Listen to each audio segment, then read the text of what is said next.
Hi friends, ரீசெண்டாக பார்த்தீங்க அப்படின்னா சிஎஸ்கே ஒரு போஸ்ட் போட்டிருக்காங்க. லியோ ஹாட்லைன் வந்து போட்டிருக்காங்க. ஐபிஎல் வந்து இதுதான் ஹார்ட் ஆஃப் த டாப்பிக்காக இருக்குது.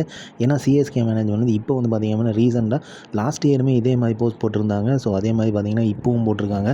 லியோ முன்னாடி வந்து 9 ஃபோன்ஸ் இருக்கிற மாதிரியும் யாரெல்லாம் வந்து ட்ரேட் பண்ண போகிறோம் அப்படிங்கிற மாதிரிலாம் ஹிண்ட் கொடுக்குற மாதிரிலாம் வீடியோ போட்டிருக்காங்க. ஸோ வந்து பார்த்தீங்க அப்படின்னா சஞ்சு சாம்சனோட ட்ரேட் அப்போ தான் இந்த மாதிரியான ஹைப்பான ஒரு வீடியோ வந்து ரிலீஸ் பண்ணியிருந்தாங்க. ஸோ இந்த வருஷம் வந்து இதை எதிர்பார்க்கலாமா, ஹார்திக் பாண்டியாவாக இருக்கும் அப்படிங்கிற நம்பிக்கை இருக்குது. ஏன்னா லாஸ்ட் டைமே மிகப்பெரிய ட்ரேட் பண்ணனால தான் அந்த ஒரு அட்வர்டைஸ்மெண்ட் அந்த மாதிரியான ஒரு வீடியோ போட்டாங்க. லியோ வந்து ஃபோன் காலில் இருக்க மாதிரியும் ட்ரேடை வந்து நடத்த போகிற மாதிரியும் முன்னுக்கூட்டியே நடத்துகிற போகிற மாதிரியும் வந்துட்டு வீடியோ வந்துச்சு. இப்போவும் வந்து பார்த்திங்க அப்படின்னா அதே மாதிரி ஒரு பிக்கஸ்ட் ட்ரேட் தான் எக்ஸ்பெக்ட் பண்ணுறோம். மேபி வந்து ஹார்திக் பாண்டியாவாக இருக்குமோ அப்படிங்கிற எல்லா நம்பிக்கையுமே இருக்குது. ஏன்னா ஆல்ரவுண்டர் அப்படிங்கிற மாதிரி மென்ஷன் பண்ணியிருந்தாங்க. ஸோ ஆல்ரவுண்டர் மென்ஷன் பண்ணது மட்டும் இல்லாமல் அது வந்து ஹிந்தியில் வந்து கான்வர்சேஷன்லாம் வைக்கிற மாதிரிலாம் பேசியிருந்தாங்க. ஸோ அது மாதிரி பார்த்திங்க அப்படின்னா பல பேர் வந்து சோஷியல் மீடியாவில் இது ஹார்திக் பாண்டியாவாக தான் இருக்கும், ஹார்திக் பாண்டியாவோட ட்ரேடாக தான் இருக்கும் அப்படிங்கிற மாதிரிலாம் பேசிகிட்டு இருக்காங்க. பிகாஸ் ஆஃப் 9 ஃபோன் முன்னாடி வந்து லியோ முன்னாடி இருக்குது. ஸோ அதனால் வந்து பார்த்திங்க அப்படின்னா கண்டிப்பாக வந்து ஹார்திக் பாண்டியாவோட ஜெர்சி நம்பர் வந்து 33. அதனால வந்து இது வந்து கண்டிப்பாக அவரோட ட்ரேடாக தான் இருக்கும் அப்படிங்கிற ஒரு ஹோப்புக்கே ஃபுல்லாகவே வந்துட்டாங்க. பட் ஆனால் இன்னுமே வந்து சிஎஸ்கே வந்து அவர் ரிவீல் பண்ணல. ஜஸ்ட் வந்து அந்த ட்ரேடிங்குள்ளே வந்து வந்திருக்காங்க அப்படிங்கிறத அனௌன்ஸ் பண்ணியிருக்காங்க. அதேமாதிரி தமிழ்நாடு சூப்பர் ஸ்டார் அப்படிங்கும்போது சாய் கிஷோரை வந்து எடுக்கிறதுக்கு தான் நிறைய வாய்ப்பு இருக்குது. அதுவுமே பேசுகிறதுக்கான நிறைய சான்சஸ் இருக்குது அப்படிங்கிற மாதிரி சொல்லப்படுது. ஏன்னா ருத்ராஜும் சாய் கிஷோரும் வந்து பார்த்திங்க அப்படின்னா லாஸ்ட்டு வந்து ஐபிஎல் மேட்ச்சில் வந்து சிஎஸ்கே கூட விளையாடும் போது அந்தளவுக்கு வந்து டிஸ்கஷன் போயிட்டு இருந்துச்சு. இங்கே வந்து பார்த்திங்க அப்படின்னா அவர் சிஇஓ கூட வந்து ஹார்திக் பாண்டியா வந்து டிஸ்கஷன் போயிட்டு இருந்ததையும் நம்ம பார்த்துருப்போம். அந்த பிக்ஸ்லாம் பயங்கர ட்ரெண்ட் ஆச்சு. ஸோ இவங்க 2 பேரோட ட்ரேடு தான் நடக்க போகுதா அப்படிங்கிற கன்ஃபர்மேஷனே இருக்குது. ஸோ அதனால் வந்து ஆல்ரவுண்டருங்கிற ஹைப் இருக்குது. ஒருவேளை சாய் கிஷோரை இன்ட்ரடியூஸ் பண்ணி உள்ளே கொண்டு ட்ரேட் பண்ண போகிறாங்க, அதுக்கு தான் இந்த வீடியோ அப்படிங்கிற ஷாக்கிங்குமே இருக்குது. அதை வந்து எதிர்பார்க்க முடியாது. ஏன்னா ஹார்திக் பாண்டியாவுக்கு இந்த மாதிரியான வீடியோ போடுறது தான் ஒர்த்தாக இருக்கும். ஸோ அவரோட ட்ரேட் நடக்கும் அப்படிங்கிறது தான் எல்லாரோட எதிர்பார்ப்புமே இருக்குது. ஸோ வந்து அதுக்கு பதிலாக வந்து மும்பை இந்தியன்ஸ் யாரை கேட்க போகிறாங்க, இவங்க யாரை கெடுக்க போகிறாங்க அப்படிங்கிறது தான் இன்னுமே வந்து ஷாக்கிங்காக இருக்குது. சிவம் தூபே ஓகே, எல்லாருமே ஃபைன், எல்லா சிஎஸ்கேனுமே வந்து ஃபைன், ஓகே ட்ரேட் பண்ணுறதுல ஃபைன் தான், கரெக்டு தான் அப்படிங்கிற மாதிரி இருக்காங்க. அதனால் மிகப்பெரிய எதிர்பார்ப்பு இருக்குது ஹார்திக் பாண்டியாவோட ட்ரேட் நடக்க போகுது அப்படிங்கிறதுல. அதுவும் சிஎஸ்கேக்கு வருவார் அப்படிங்கிற நம்பிக்கை வந்து நிறையவே இருக்குது. ஏன்னா சஞ்சு சாம்சன் வந்து இதே மாதிரி தான் ஒரு பிக் ட்ரேடோடு உள்ளே வந்தார் அப்படிங்கிறது குறிப்பிடத்தக்கது. ஸோ ஹார்திக் பாண்டியாவுக்கு தான் இந்த மாதிரியான ஒரு போஸ்ட் போட்டிருக்காங்க. அப்படி அவர் கூடயே சேர்ந்து சாய் கிஷோர் வந்து நிறைய பேர் வந்து அடிபடுது. சாய் கிஷோர் மட்டும் இல்லை, டேவிட் மில்லர், அசுதோஷ் சர்மா, அதுக்கப்புறம் பார்த்திங்க அப்படின்னா மார்க்கோ யான்சன், இவங்க பேருமே அடிபடுது. ஸோ இவங்க எல்லாருமே பார்த்திங்க அப்படின்னா கிட்டத்தட்ட ஆல்ரவுண்டர் தான், எக்ஸப்ட் வந்து அசுதோஷ் சர்மாவும் டேவிட் மில்லரும். ஸோ டேவிட் மில்லர் வந்து பார்த்திங்க அப்படின்னா அசுதோஷ் சர்மா 2 பேரும் பார்த்திங்க அப்படின்னா எண்டிங் வந்து அதை ஃபினிஷர் ரோல் பண்ணுறதுக்காக பார்க்குறாங்க அப்படிங்கிற மாதிரி சொல்லப்படுது. ஆனால் ஹார்திக் பாண்டியா பார்த்திங்க அப்படின்னா பேக்கேஜாக வந்து எல்லாமே பண்ணுவார் அப்படிங்கிறதுல எந்த டவுட்டுமே கிடையாது. ஸோ வந்து பார்த்திங்க அப்படின்னா கண்டிப்பாக ஹார்திக் பாண்டியா, பென் ஸ்டோக்ஸ், அதுக்கப்புறம் சாய் கிஷோர், இவங்க 3 பேருமே எடுக்கிறாங்க அப்படின்னா யாரை ட்ரேட் பண்ண போகிறாங்க அப்படிங்கிறதுமே வெயிட் பண்ணி பார்க்கணும். பென் ஸ்டோக்ஸ் வந்து மேபி வந்து மெகா ஆக்ஷனில் வரலாம், ரிட்டன்ஷனில் வரலாம் அப்படிங்கிற மாதிரி தெரியுது. பட் ஆனால் ட்ரேடு அப்படிங்கிற மாதிரி பார்க்கும்போது ஹார்திக் பாண்டியா வந்து மெயினாகவே எதிர்பார்க்குறோம். இல்லை சாய் கிஷோரா அப்படிங்கிறதுமே தெரியல.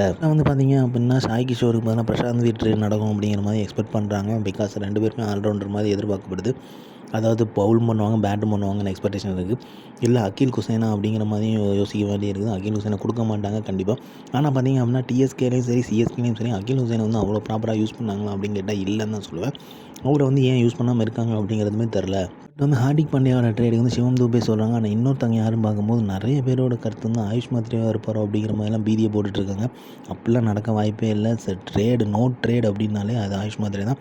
ஆயுஷ் மாத்திரையை கொடுக்குறது வந்து அந்தளவு ஒர்த்தே கிடையாது. சிஎஸ்கேவோட பில்லரே வந்து அவர் தான் இருக்க போகிறார் நெக்ஸ்ட் ஃபியூ இயர்ஸ்க்கு.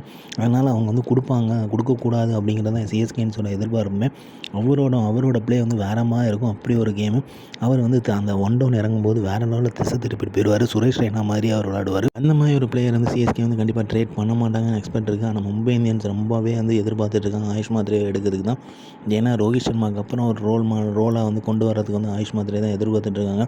அவங்க வந்து அதுவுமே ரொம்பவே எதிர்பார்த்துருக்காங்க. ஆனால் சிஎஸ்கே வந்து தயவுசெய்து அவங்களுக்கு வந்து கொடுத்துடக்கூடாது அப்படிங்கிறது தான் எல்லாரோட எதிர்பார்ப்புமே. சீரியஸாக கைஸ் என்ன பண்ண போகிறாங்க அப்படிங்கிறது தெரில. ஹைப்பை கொடுத்துருக்காங்க. ஸோ சோஷியல் மீடியாவில் இந்த மாதிரி ஒரு ஹைப்பை வந்து செகண்ட் டைம் கொடுத்துருக்காங்க. ஹார்திக் பாண்டியாவோட ட்ரேடாக தான் இருக்குன்னு நம்புவோம். ஆனால் அதில் வந்து ஆயுஷ் மாத்திரை ட்ரேடாக அமைஞ்சிடக்கூடாது வரக்கூடாது அப்படிங்கிறது தான் மிகப்பெரிய வந்து எதிர்பார்ப்பாக இருக்குது. ஸோ இந்த எதிர்பார்ப்புகள் பூர்த்தி செய்யணும். ஸோ ஹார்திக் பாண்டியா ட்ரேட் நடக்கும், அதே மாதிரி ஆதித் மாத்ரே வந்து போயிடக்கூடாது அப்படிங்கிறது தான் எதிர்பார்ப்பாக இருக்குது. இதில் மிகப்பெரிய நம்பிக்கை என்னென்னா, ஹார்திக் வந்து சிஎஸ்கே தான் போகிறேன் அப்படின்னு சொன்னால் மும்பை இந்தியன்ஸால் யாரையுமே கிளைம் பண்ண முடியாதுங்கிறது தான் மிகப்பெரிய ஒரு நம்பிக்கை.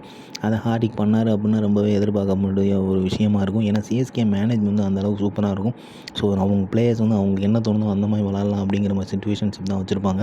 ஸோ அதனால வந்து அவங்களுக்கு வந்து ரொம்பவே விருப்பப்பட்டு தான் சிஎஸ்கேக்கு வராங்க அப்படிங்கிறதுல எந்த ஒரு டவுட்டுமே கிடையாது. ஸோ இந்த மாதிரி ஒரு மிகப்பெரிய ட்ரேடை வந்து ஹைப் கொடுத்து வச்சுருக்காங்க. ஸோ இது வந்து எப்படி போக போகுது அப்படிங்கிறது தெரில. அதை பொறுத்திருந்து பார்ப்போம் கைஸ், எப்படி போக போகுது அப்படிங்கிறது. ஸோ வந்து சிஎஸ்கே வந்து வேறு லெவலில் ட்ரேட் பண்ணி சூப்பரான ஒரு ட்ரேட் அமைஞ்சு நல்ல பிளேயர்ஸ் யாருமே வெளியே போகாமல் வந்து இருந்தாங்க அப்படின்னாலே சிஎஸ்கே வந்து வேறு லெவல் சம்பவம் பண்ணும் 2027. அது எந்த ஒரு டவுட்டுமே கிடையாது. ஸோ வெயிட் பண்ணி பார்ப்போம் யாரை எடுக்க போகிறாங்க, யாரை பிக் பண்ண போகிறாங்க அப்படிங்கிறது. இந்த ட்ரேட் மிகவே எதிர்பார்க்கக்கூடிய ஒரு ட்ரேடாக அமைஞ்சிருக்குது. ஸோ எல்லா ட்ரேடும் எல்லா எதிர்பார்ப்பையும் வந்து பூர்த்தி செய்ய போகிறாங்களா இந்த ட்ரேடில் அப்படிங்கிறத வெயிட் பண்ணி பார்ப்போம். ஸோ கண்டிப்பாக எதிர்பார்க்கக்கூடிய பிளேயர்ஸாக இருக்கணும், அமையணும் அப்படிங்கிறத சிஎஸ்கே ரொம்பவே எதிர்பார்ப்பாங்க. ஸோ அதில் வந்து பார்த்திங்க அப்படின்னா நல்லாவே ஒரு டீமை செட் பண்ணி கொண்டு வந்திருக்காங்க. ஜெம்மி ஓவர்டன் இருக்காங்க, பென் ஸ்டோக்ஸ் உள்ள வந்தாருன்னா சூப்பராக இருக்கும், ஹார்திக் பாண்டியா உள்ள வந்தால் சூப்பராக இருக்கும், மார்க்கோ யான்சன் உள்ள வந்தால் சூப்பராக இருக்கும். ஸோ இவங்களில் வந்து யாரையா பிக் பண்ண, ஜெம்மி ஓவர்டன் வந்து ஆல்ரெடி இருக்கிறாரு. So Marco Jansen, Ben Stokes, அதுக்கப்புறம் பார்த்திங்க அப்படின்னா ஹார்திக் பாண்டியா, இவங்க 3 பேரில் வந்து யார் உள்ளே வராங்கிறத வெயிட் பண்ணி பார்ப்போம். ஸோ அதுக்கு தான் வந்து ரொம்பவே எதிர்பார்ப்பு இருக்குது. அது போக வந்து சாய் கிஷோர் வராரா, இல்லை அஸ்டோஷ் சர்மா வராரா, இல்லை டேவிட் மில்லர் வர போகிறாரா அப்படிங்கிறதையும் வெயிட் பண்ணி பார்ப்போம். ஸோ ஒரு ஆல்ரவுண்டர் ரோல் ஒன்று இருக்குது, ஃபினிஷர் ரோல் ஒன்று இருக்குது. ஸோ இந்த ரெண்டுமே வந்து மிகப்பெரிய எதிர்பார்க்கக்கூடிய ரோலாக இருக்குது. ஓப்பனிங்கில் வந்து சொதப்பினாலுமே வந்து ஃபினிஷிங் வந்து எண்டிங் வந்து நல்லாயிருக்கும் அப்படிங்கிற எதிர்பார்ப்புமே இருக்குது. ஸோ நின்று அதை நிதானமாக எடுத்துகிட்டு போகிறதுக்கான பிளேயர்ஸை தான் சூஸ் பண்ணுவாங்கங்கிற நம்பிக்கை இருக்குது. ஸோ கேப்டன், மேனேஜ்மெண்ட் எல்லாமே என்ன முடிவு பண்ணுறாங்கிறத இந்த ட்ரேடில் நல்லாவே தெரியும். ஸோ இந்த மாதிரி கிரிக்கெட் அப்படியே தெரிஞ்சுக்கிறதுக்கு லைக் பண்ணுங்கள், ஷேர் பண்ணுங்கள், மட்டை வந்து இன்சைட்ஸ் வந்து சப்ஸ்கிரைப் பண்ணுங்கள். தேங்க்யூ.